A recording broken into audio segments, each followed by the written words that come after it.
কলকাতার আরজি কর medical college হাসপাতালের এক নারী শিক্ষার্থীকে ধর্ষণের পর হত্যার প্রতিবাদে ব্যাপক বিক্ষোভ ছড়িয়ে পড়েছে। রাজপথে নেমে এসেছেন হাজারো বিক্ষোভকারী।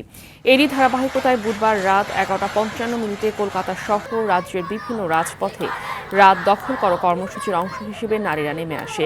গেল শুক্রবার ভোরে আরজি কর মেডিকেল কলেজ হাসপাতালের 4তলায় ডিউটি শেষ করে বিশ্রাম নেওয়ার এক ছাত্রীর মরদেহ পাওয়া যায়। শিয়া বাটার ও ভিটামিন ই সমৃদ্ধ lily glam beauty soap. Lily, always beautiful. অভিযোগ, ওই নারী চিকিৎসককে ধর্ষণের পর হত্যা করা হয়েছে। এ নিয়ে বিক্ষোভে উত্তাল হয়ে ওঠে আরজি কর হাসপাতাল সহ পশ্চিমবঙ্গের রাজনীতি। বুধবার রাত জুড়ে বিভিন্ন রাজনৈতিক দল ও সামাজিক সংগঠনের প্রতিবাদী মিছিলে প্রকম্পিত ছিল কলকাতা। ভাঙচুর করা হয়েছে আরজি কর মেডিকেল কলেজ হাসপাতালেও।